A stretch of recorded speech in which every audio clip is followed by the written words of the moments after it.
क्या आपकी और पिनार की आपस में दोस्ती थी? किसी हद तक बिल्कुल ऐसा ही था।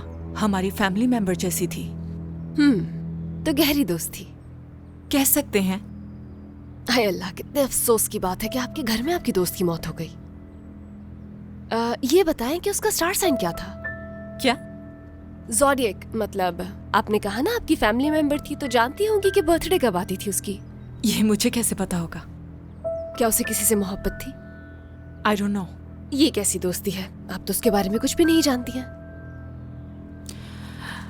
कहीं ऐसा तो नहीं है कि आपके हस्बैंड का और उसका कोई गहरा रिश्ता था?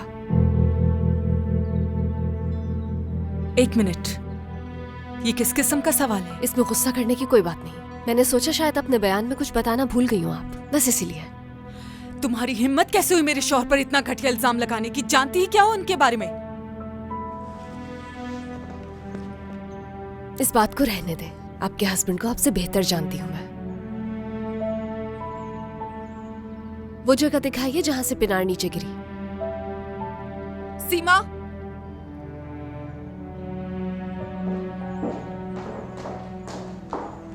इंस्पेक्टर बालकनी देखना चाहती हैं, इनको ले जाओ। ठीक है, आइए।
बालकनी इस तरफ है।